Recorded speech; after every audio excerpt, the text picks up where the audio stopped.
Welcome to another episode of Mike's Money Picks. Today on the podcast, we're going to be breaking down the Wednesday, February 28th slate of college basketball DFS. We've got a 10-game slate on DraftKings to break down as well as a slate on FanDuel. So we're going to go game by game and tell you what you can expect from each game and who you need to be targeting in your DFS lineups if you want to make some money on this Wednesday night.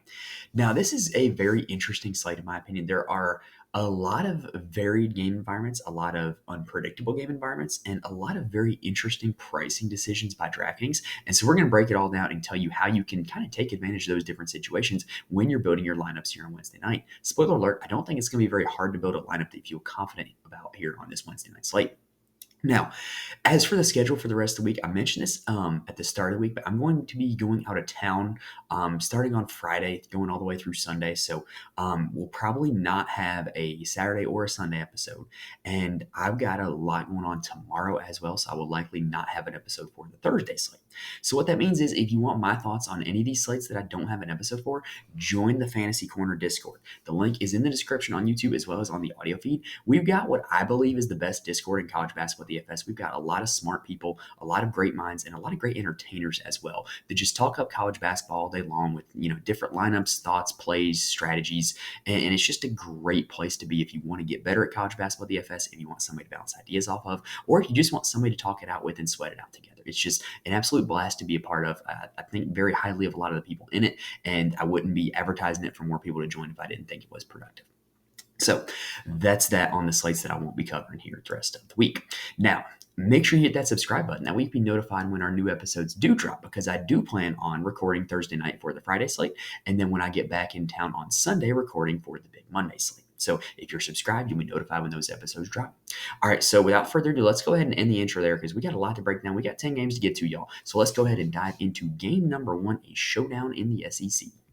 All right, so I got to be honest, that was a very liberal use of the word showdown to describe this first game because we have got Missouri, who is currently winless in the SEC, taking on Florida, who is about as bubbly as a hot tub right now. So this is not exactly a showdown or not exactly expected to be a close game. However, it is a good game environment to target for DFS. KenPom has this game projected to be 86-71 in favor of the Gators, which makes Florida the second highest team total on the slate behind only the Duke Blue Devils. And so you might want to try to get a piece of this game. In the previous meeting, Missouri was actually able to keep it fairly close at their home floor. It was only 79-67 in favor of Florida in that game. Now, in that game for Missouri, that was the Tamar Bates game. Tamar Bates in that game had 36 real points on a staggering 38% usage rate. But here's the even more interesting part. You're probably thinking, wow, he must have had like 50 fantasy points, right? No, because he had 36 points, one board, and that was the only peripheral stat he recorded. So he only ended with 37.75 fantasy points. That's almost impressive to score 36 and only have 37 fantasy points. But either way, that's a pretty good result for him. And the fact that he had 38% usage, clearly Dennis Gates saw something and was either feeding the hot hand or, exploiting a matchup or whatever. But that was the Missouri guy that really had his moment in that game against Florida. Tamar Bates was the only Missouri Tiger to hit 4X value in that game. Now, we've also talked all season long about how Dennis Gates is truly unpredictable with his rotations. Well, he's gotten slightly more predictable. There are four players who are pretty much going to play 28 minutes or more night in, night out, unless they deal with extreme foul trouble. And that is Sean East, the aforementioned Tamar Bates, Nick Honor, and then Noah Carter. Those four guys are actually pretty safe to play, in my opinion. Carter, to me, has a lot of upside because of the minutes that he plays.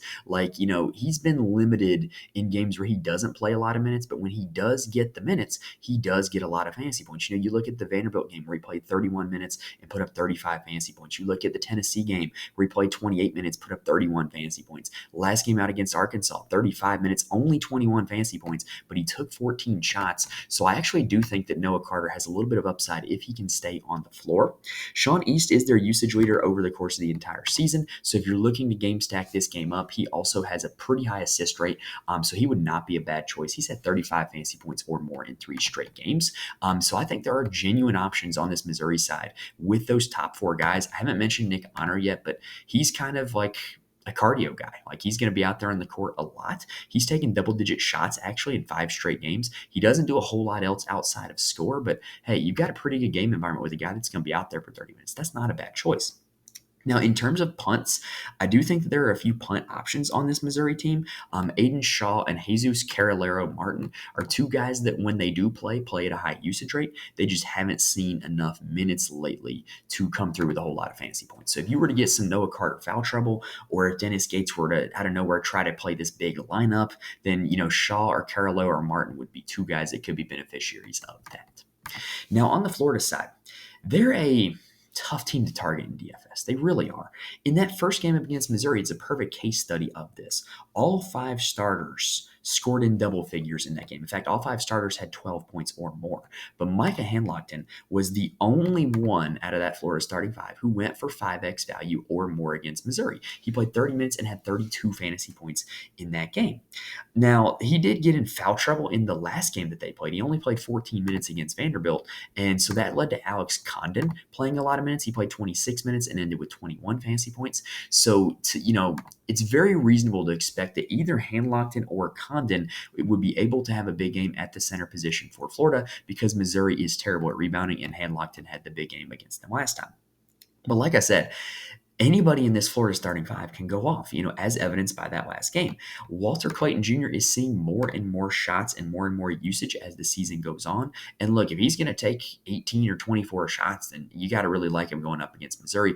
I just wish he were a little bit cheaper than 8,200. Zion Pullen is probably the most consistent stacking option because of his assist rate and because of a very steady usage rate. However, his fantasy scoring kind of goes as his shot goes. When he's able to score north of 15 points is when he's able to hit 4x value. If he's not able to score the ball, it's when he has some kind of dud performances. Even though the assist rate and the usage tends to be pretty consistent, you're going to need him to put the ball in the hoop if you want to have a good fantasy game. And then Tyrese Samuel is the boom or bust big man. We've talked about Tyrese Samuel all season long. He can have these games where he puts up north of 15 shots, north of 30% usage, gets you some double doubles. But, he also has these games where he only plays 19 minutes and puts up 13 fantasy points because he's in foul trouble. So you don't really know what to expect. If you're playing GPPs, I think he's a guy that you got to get in there, though, given Florida's high team total and his ability to hit his ceiling. Game number 2 is the real showdown in the SEC. That is Auburn heading to Knoxville to take on Tennessee. Ken Pom has this game projected to finish as 76-73 in favor of the Volunteers. Now, Auburn, like Florida, is an equally frustrating team to target, in my opinion. And it's because of how many guys they play.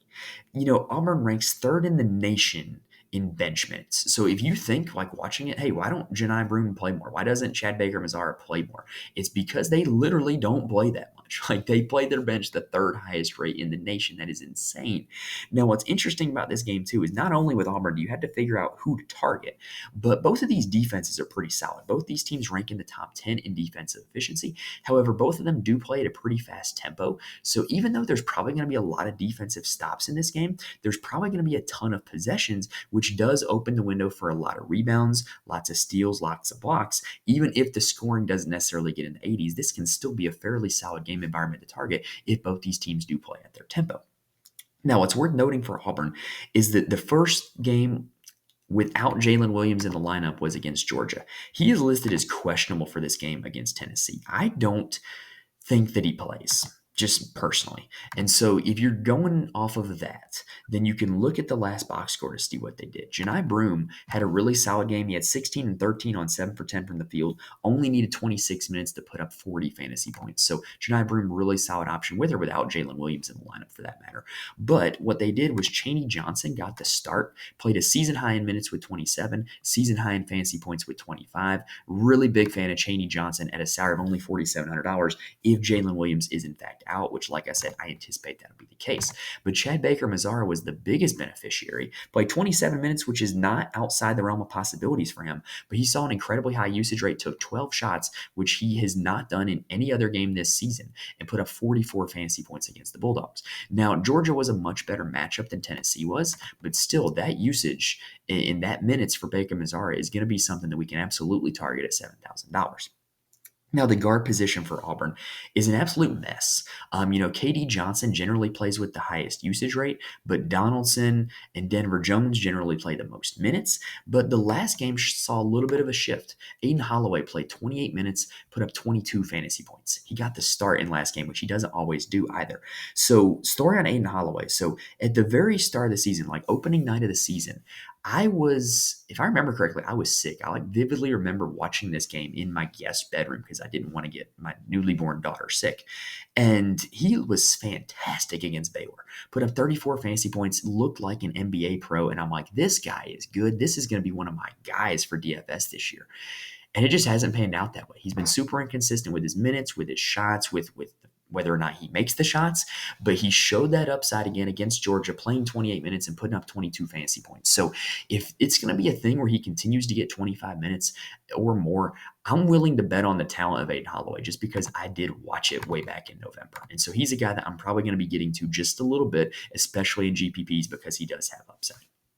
Now for Tennessee, the good news is that they have whittled down their rotation to essentially 8 players, but their shots are basically going down to about 3 of them. Dalton Connect, Zakai Ziegler, and Jonas Adu are pretty much the guys who carry this offense right now, and unfortunately that's reflected in the pricing as well. Connect has been one of the best players in college basketball all season long. His fantasy scoring has kind of come and gone, but if you look at when he has his ceiling games, it's not only when he scores a lot of points, but when he puts up a lot of peripherals as well. And the peripherals have been kind of hit or miss recently. So you're going to need him to bring all of it with Auburn. And with Auburn being a good defensive team, that's not exactly the best likelihood, but with it being a fast tempo game, there is a good chance that he does give you a lot of peripherals. So Dog Connect, not my favorite play on the slate at 8,500, but definitely a guy that I think you got to get in a lineup or two if you're playing some GPPs just because of the potential that he has with his usage and his ceiling that he's shown us this season. Zakai Ziegler is like Mr. Peripheral stat, though. Put up 49 fantasy points against Texas A&M, only scoring 9 points because he had 9 rebounds and 14 assists. He will be a guy that can give you a game like that every now and then, and kind of like the same thing with Dalton Connect. Because of his ceiling, I really do think I'm going to get him in a lineup or two, even if, I don't feel the best about him, just because I know he does bring that ceiling. All right, on to game number 3. That is Providence. Heading to Marquette. KenPom has this one projected to be 76 to 67 in favor of Marquette. The previous meeting, though, was a little more of a rock fight. It was 72 to 57 in favor of Providence. However, I'm not going to put too much stock into that game because Providence still had Bryce Hopkins, their potential All-American who got injured in that game against Marquette, and they've been a really different team since he went out. And so I'm not really going to put too much stock into how that game played out. Now, what you can put stock in, though, is just the usage rate of Devin Carter and Josh Aduro. They have been absolutely incredible since the injury to Hopkins. And, just to look at Devin Carter's game log shows you what he's capable of. 3 of the last 5 games, he has been above 55 fantasy points. Now, granted, Xavier and DePaul are not exactly what's the word I'm looking for? They're not exactly like the bad boy Pistons in terms of a defensive matchup for Devin Carter, but he did put up 63 against Creighton, who's a much better defensive team. So the ceiling is really there for Devin Carter, and I really do like him in this matchup against Marquette. They're going to need this game to pick up and pace, though, from the previous one if you want him to reach value at 9,500. Josh Aduro is a guy that if he stays out of foul trouble has been pretty darn consistent as well. You look back at the last 5 games, he was in foul trouble big time against Xavier, but the previous 4 before that, he was over 34 fantasy points in all of them. And in fact, he's been over 34 fantasy points in every game since the Bryce Hopkins injury, except for that game against Xavier. So if he stays out of foul trouble, he's pretty much a lock to hit 4X, and we have seen Marquette give up big games to big men in the last 2 seasons. Jaden Pierre is also turning into kind of the third option offensively. He took 14 shots in that game against Xavier and put up 36 fantasy points. I don't necessarily want to chase that because they did up his price a little bit, but it's definitely something to monitor going forward if he's going to continue to be the third wheel in this offense. After that, Providence has really condensed their rotation. Ticket Gaines, Corey Floyd, and Rich Barron are the only guys that really play. And so all of them are playing a decent amount of minutes. And I think all of them are targetable as value plays. They're not like great targets, but maybe they could be game stacking options. And you just hope this game goes absolutely bonkers. On the Marquette side, they're a little easier to target. For 3 straight games, their big 4 of Kolick, Iguodaro, Jones, and Joplin have all had over 18% usage, which makes them pretty much the 4 guys you want to target on this team because they all play a lot of minutes and they're all really garnering the usage among the 4 of them, right? Now, Kolek, out of the four of them, was the best in their first game against Providence. In that one, he was able to put together 39 fantasy points, which is pretty solid. And, you look at the last two games, he's been in double-digit assists both games, hasn't really gotten scoring in either of them, and has been able to put up at least 34 fantasy points in both those games. So definitely have no problem going back to Tyler Kolek here in this game against Providence. Now, Cam Jones has had back-to-back 34-point games scoring. We were looking at Cam Jones at 5,400 2 weeks ago, and now he's all the way up at 7,300 because he has found his shooting touch back again. And to me, I'm more than willing to go back to him, even though it is definitely an inflated price tag, and this is not the best matchup. But he has shown you the ceiling that he has in these last two games, scoring 34 real points and over 44 fantasy points. Iguodaro is, Mr. High Floor, in my opinion. If he's able to stay on the floor and stay out of foul trouble, he is going to give you a ton of fantasy points. The Xavier game, they pulled him early because, they were up 30 in the second half. But, other than that, he's been rock solid recently. Just a guy that's really dependable and a great cash game option at 8,100. David Joplin, I really like, though. He's at a solid price. And we've seen David Joplin succeed this season in one of two scenarios. A team that is going to play really big at the four, where he can really match up and use his advantage as being a bigger, more athletic four, or a team that is going to play a really true small ball four that's not like a guy that's going to play him off the court. And I think Providence fits into that second category because they're going to play ticket gains off the court, and he's pretty much just a catch and shoot jump shooter, so Joplin can stay on the court. So if Joplin's going to be on the court a lot, he does have the potential to put up a lot of fantasy points, and I think this matchup is one he could definitely take advantage of. Game number 4 in the night is Northwestern heading to College Park to take on Maryland. And this one is one of the lower projected games of the slate. KenPom has it at 66-63 in favor of Maryland. It is a rematch of an earlier meeting that was won 72-69 by Northwestern. In that game, both Boo Buie and Brooks Barnhizer had over 37 fantasy points. I think they're both great options in this game. But what you have to talk about with Northwestern is the Ty Berry injury has really made everything a little bit different. It has really made big minutes and big usage go to Nicholson, Langborg, and Martinelli, and that's been the starting five, and they've been playing all of the minutes if they've been out of foul trouble or haven't gotten ejected for a flagrant 2 since the Ty Berry injury. And all of them, all three of them, Nicholson, Langborg, and Martinelli, we've played 4 games since the Ty Berry injury, and all of them have had 2 great games and 2 duds. And so, in this game against Maryland that's going to be played at a slower tempo, is it exactly likely that they're going to turn into one of those great games? Probably not, but the chance is there. The math dictates that there's about a 50-50 chance, and so I wouldn't mind taking shots on one of those 3, but like I said, I do think Buie and Barnhizer make for a great option because I think you can stack the stars in this game and play Jameer Young on the other side.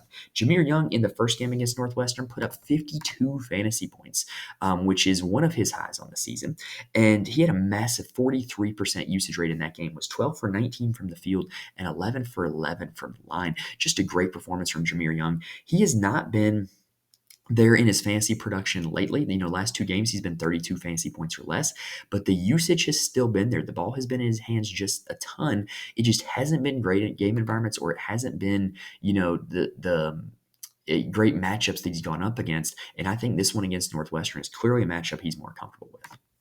Now, Jordan Geronimo was the second best player for Maryland in that game against Northwestern. We always like Julian Reese as, Jameer Young's partner in crime, but Geronimo was great in that first game. He played 33 minutes, put up 27 fantasy points, and there's no real rhyme or reason for Geronimo's ceiling performances, but he had another one against Rutgers playing 29 minutes and putting up 29 fantasy points. So, at only $4,700, this is a guy who has a legitimate 7x ceiling that he just showed last game, and I don't mind taking a few shots on him. I don't think he's like a lock value play, but he's definitely a guy you can take shots on, definitely a guy I'm going to be getting in some of my lineups. After that, Dante Scott has been really consistent and really solid recently. 5 straight games now, he's been 21 fantasy points or higher, and he's been over 27 in 3 of them. He has seen more usage since Maryland has really condensed and shrunk this rotation and really kind of just played their starting 5 a ton of minutes, with Jamie Kaiser Jr. being a little bit of a bench option. So definitely don't mind going with any of this Maryland starting 5 here in this matchup. All right, last game for this segment. We've got Louisville heading to Cameron Indoor Stadium to take on Duke, and the projected total in this one is 88 to 66 in favor of the Blue Devils. This is the most lopsided game total on the slate, and this is the highest team total on the slate for the Blue Devils. And it comes as no shock considering that Louisville is bad, and the previous time these two teams played, it was 83 to 69 in favor of Duke. However, the good news is with Louisville is they are now fully healthy, and they are playing essentially six guys. They are going to start Clark, White, James, Huntley Hatfield, and Glenn. And then off the bench, Tyler Johnson is going to come in, and then Curtis Williams is going to play just a little bit of minutes as well. But since they're condensing that rotation, it makes them easier to target because those guys are going to stay on the floor even in a blowout. So I definitely think you can get to some of these guys. The guy that I like is Sky Clark. He feels like a bit of a misprice to me. He is their usage leader on the season. In the previous game against Duke, he was able to put up 26 fantasy points on 10 shots, which is pretty solid. And then in their last game, he put up 33 fantasy points against Notre Dame. In fact, 2 of his last 3 games, he's been over 33 fantasy points. So I definitely think Sky Clark is a little bit of a misprice, and I think he is game flow proof because he's going to play a lot of minutes in a blowout or a close game. He is my favorite option on this Louisville side. Now for Duke, we've got the big national news story that is Kyle Filipowski's knee. And if he doesn't go, it makes me absolutely love Mark Mitchell, because what happened the first time these two teams played was these two bigs for Duke absolutely tore it up. Filipowski had 47 fantasy points. Mitchell had 40. If Filipowski does not go, Ryan Young is going to play big time minutes, and at only $3,600, it's not going to take him a whole lot to hit value. And we have seen bigs tear up Louisville all season long. They're not a great defensive team on the interior, and they also miss a lot of shots. Bad teams generally do. And so there's plenty of opportunities for rebounds for these bigs. So I really do like Filipowski and Mitchell if Filipowski's active, and I like Young and Mitchell if Filipowski is not going to play. I see no reason for them to rush him to play in this game, for the record, because you can beat Louisville without Kyle Filipowski. Now, for the rest of the guys, you have some serious blowout risk with there being a 22-point spread. And it always begs the question, it's a very much a chicken or egg discussion. Do you avoid playing them because they're going to blow the team out and not play a full minute load? Or are they not going to play a full minute load because they already put up all the fantasy points they need in less minutes? So it's kind of a fair balance. But, John Shire tends to play his younger guys in blowouts. So I think that tends to benefit McCain, Proctor, and Foster. And if Filipowski's out, I really think that Ryan Young is a solid play, as well as Sean Stewart is a solid play as well, in case this game does turn into a blowout. All right, that does it for the first segment. So let's go ahead and take a quick breather, and then let's talk about the second half of games. All right, now into the second half of games here, which this segment is probably going to be considerably shorter just because these game environments are not as juicy, and to me, they're just not as much DFS-wise to target in most of these games. Next up, we have Oklahoma heading to Ames, Iowa to take on the Iowa State Cyclones. KenPom has this one projected to be 73 to 66 in favor of Iowa State. Now, this is a rematch of a game that was played way back at the start of conference play where Oklahoma won it 71 to 63. Either way, KenPom projecting for 139-point total. Original meeting, 134-point total. This is not a great game environment. Both these teams are going to play pretty slow. Both these teams are pretty doggone good defensively. So there's just not a whole lot of fantasy points to be had in this game. Now, in terms of recent trends, what is worth monitoring is that in that first game, J.V. McCullum was the only player on either side to score more than 12 real points. He had 15. He had 26 fantasy points, which was the high in the game. That's it's not great, but it's still 4x value for him, right? So he would be a guy that I think you'd go to. I think from what I've seen of Oklahoma, he's Oklahoma's best player. He just hasn't shot the ball all that well recently. So I do think maybe there's a little something to be said for him going back to a matchup where he was clearly the Sooners' best offensive player. Milos Uzan is going to put up a lot of peripheral stats. He's the guy you want in a game stack. And then Jaylen Moore and Rivaldo Soares have been hot recently, but I don't really think that that's going to continue against this slow tempo and great defense of Iowa State. What worth monitoring also is that John Hughley is out for Oklahoma right now. So Sam Godwin has played boosted minutes in each of the last 3 games. It just hasn't really resulted in a whole lot of fantasy points. And you've also seen minutes for Northweather as the backup 5. Now, on the Iowa State side, Robert Jones was their best player in that first game against Oklahoma. He led the team in usage, and he ended with 21 fantasy points, which is decent. At a salary of $5,700, it's not great. but he has not taken that many shots in a game. He's taken double-digit shots since that game once, and that was against Texas. So it's kind of an outlier performance for him. Not exactly a guy that I super trust a whole lot, but maybe he could be like a cash game value play or something like that. Now, normally it's the guards who lead Iowa State in usage, and whether it's Gilbert or Lipsey, it's usually one of them. And it's very hard to determine which of the two it's going to be. You never really know which one it's going to be, but because of the numbers next to their name for fantasy points per game, Lipsey is generally one that gets more ownership. Just trust me, like Lipsey is the guy that more people are going to play. And in that game against Oklahoma, Lipsey only had 19 fantasy points on 1 for 10 from the field. So maybe if you're thinking, well, he's still got a decent amount of shots, what if he just actually puts the ball in the basket? Maybe that would be a path to a little bit of upside for Lipsey, but I think you can just cross the game off entirely and just be totally okay. Next up, we do have what I think is a decent game environment to target, not because of the game's total, but because how DraftKings has priced some of the players. That is UCF heading to Stillwater to take on Oklahoma State. KenPom has this one projected to be 70 to 69 in favor of Oklahoma State.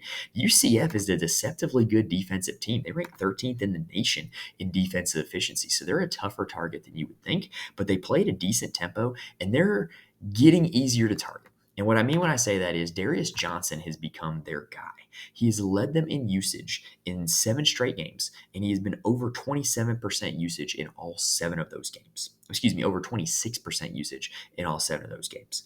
And he's been over 32 fantasy points in 6 of those 7 games. And more importantly, that's well over 4x value. So at a salary of $7,400, he is very affordable in my opinion. He has shown a 50 fantasy point ceiling. I know Oklahoma State isn't a pushover defensively, but you've got a guy coming in with an incredible usage rate. He's clearly the team's offensive leader right now. At $7,400, I think he is a steal. Jalen Sellers has really became the sidekick in those 7 games. He's only hit 4x value in 2 of those 7 games, so he's probably a pass in my opinion. I think that Johnson is just considerably the better play. Now for the UCF bigs, they've been really hard to figure out all season long. Avery generally plays with the highest usage rate, but his minutes are not always consistent. His scoring is not always consistent. Diallo has shown the highest ceiling, but it has been anything but consistent. But the guy that actually rates out the best in terms of fantasy points per minute basis is CJ Walker. And if you were to tell me that he was going to get 25 minutes in this game, I'd lock him into every lineup because he generally averages over a fantasy point per minute, but he just hasn't really, or not over a fantasy point per minute, about a fantasy point per minute, I should say.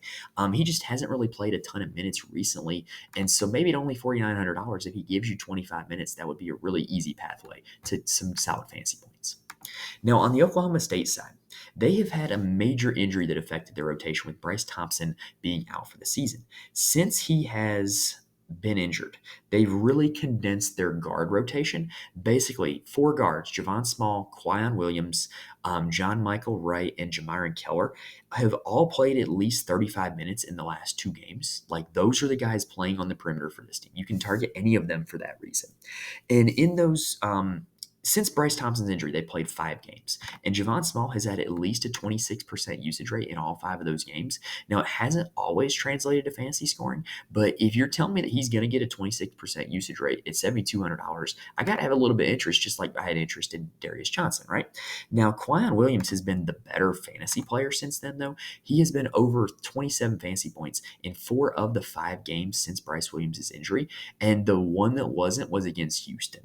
So if there was ever a game to give him a pass for, that would be it, right? And he's been great since then. Like, he's easily hit 4x value. He's, kind of been up and down in terms of shot attempts, but he's gotten so many peripheral stats that he's been able to offset it even when he hasn't gotten a lot of shots. And I just think he's a really solid value play. I think he's a great cash game option at $6,700.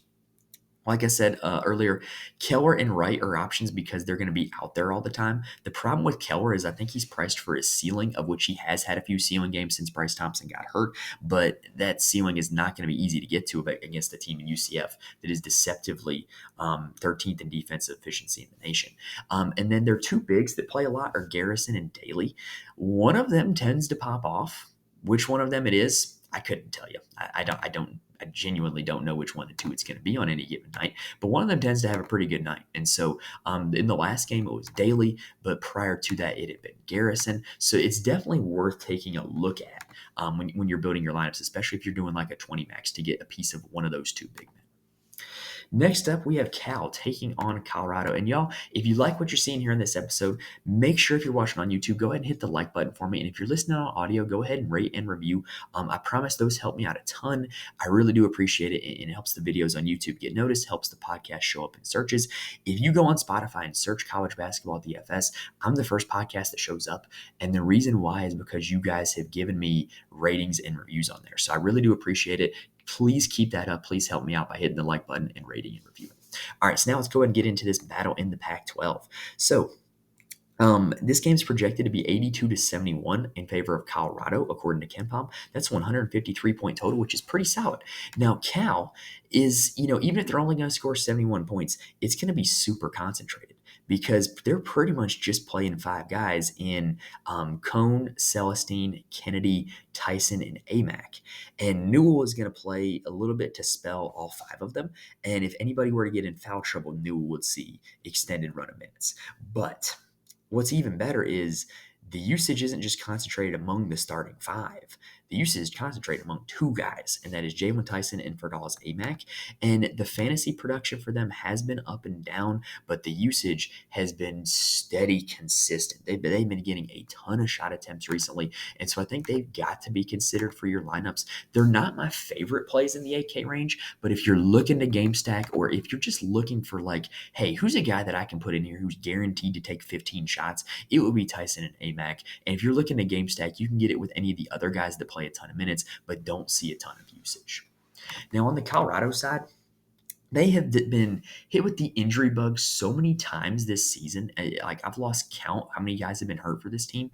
Right now, it's Julian Hammond who missed their last game. And for whatever reason, KJ Simpson really ups his play whenever his teammates miss games.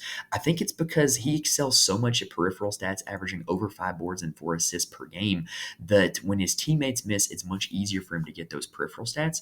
And he also tends to get a few more shots as well. But in his last 2 games, he's been over 40 fantasy points in each game. Cal is a much worse defensive team than USC or Utah. So I definitely think that KJ Simpson is a guy well worth targeting at $9,000. Tristan Da Silva is their second best player, but he hasn't exactly shown a great ceiling recently. He hasn't been over 37 fantasy points in conference play, and his salary is $7,400. That's just barely 5x. So I would like to see more ceiling out of him before I played him in GPPs, but the shot attempts have definitely been there. He's been over 11 shots in each of the last 4 games, and he's another guy like KJ Simpson that tends to up his production when teammates miss.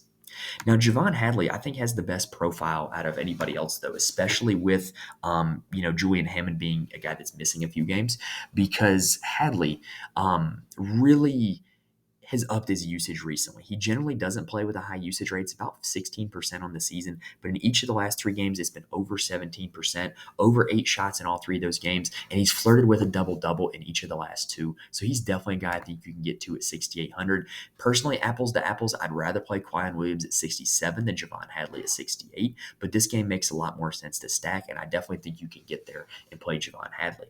Now, Cody Williams is a guy who is a true NBA prospect, and I am a big touter of on here bet on talent, and guys who are more talented will tend to score more fantasy points over the long run.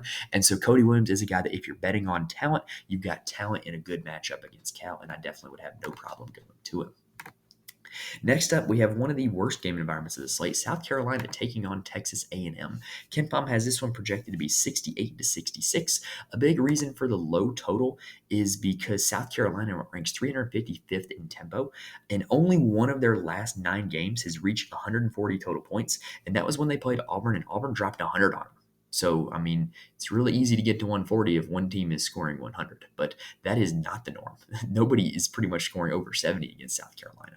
Now, what's interesting for them, though, is Michi Johnson and BJ Mack have been their 2 highest usage players on the season, but Colin Murray Boyles had been really elite over the last month. Ignoring the game against Ole Miss where he only played 21 minutes, he had been over 30% usage in the previous 3 games prior to that one, and he's been really solid from a fantasy scoring perspective as well. I don't think it's a great game environment, but I do think he's a guy that is pretty dependable from a fantasy perspective.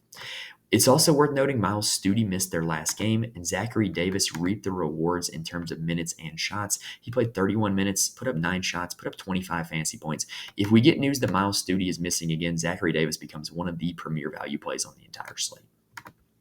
Now on the Texas A&M side, they've got their two guards, Taylor and Radford, who are good players. Every time I watch them, I think they're good college basketball players. But from a fantasy perspective, they've been really hit or miss recently.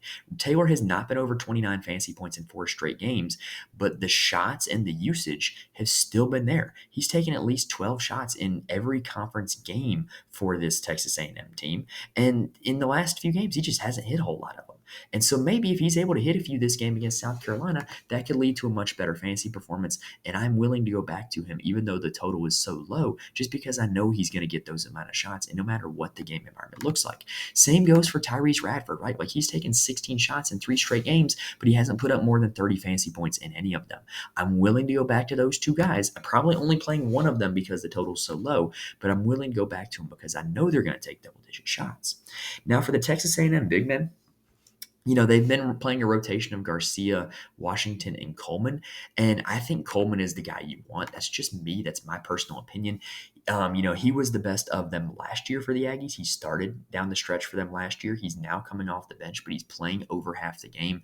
And he hasn't had a ceiling fantasy total, but I just think he's actually the best at basketball out of the three of them. And so he's the guy that I would prioritize targeting if you're looking to get a Texas A&M big man. And it's definitely worth monitoring going forward as we close the season to see what they do with this big man rotation. Last game of the slate, we have the laterally slow St. John's Red Storm taking on the Butler Bulldogs. If you missed that joke, then you go back and look at Rick Pitino's press conference where he calls everybody on their team slow laterally.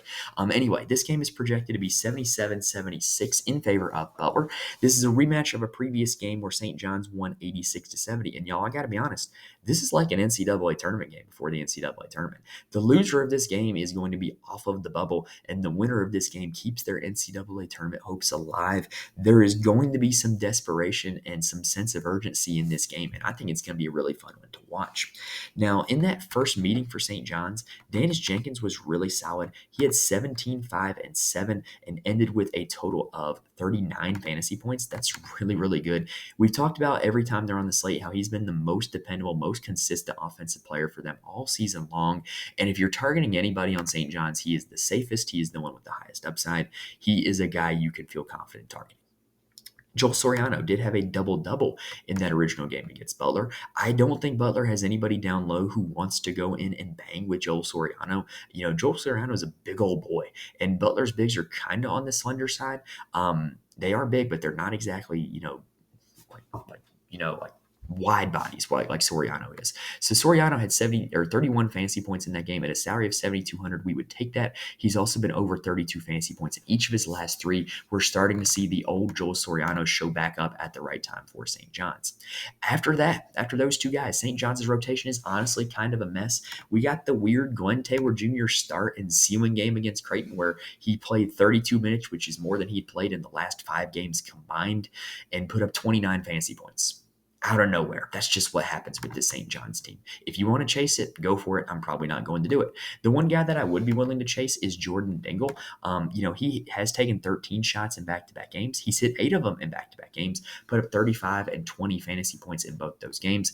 He was an elite level scorer at Penn, and I think Rick Pitino is finally figuring out, hey, we need a little more scoring. Just get the ball to Dingle, let him do his thing, and we'll, figure out everything else after that. And so he would be a guy that I would be interested in targeting at 5,600. And I think it's definitely worth monitoring going forward to seeing, just what the usage looks like for this team, because Ledlam, Luis, Taylor, Elaine, they're all just in and out of the lineup, in and out of usage. But I really do think Jenkins, Soriano, and Dingle are the guys that are going to be dependable down the stretch for the Red Storm, the slow laterally Red Storm.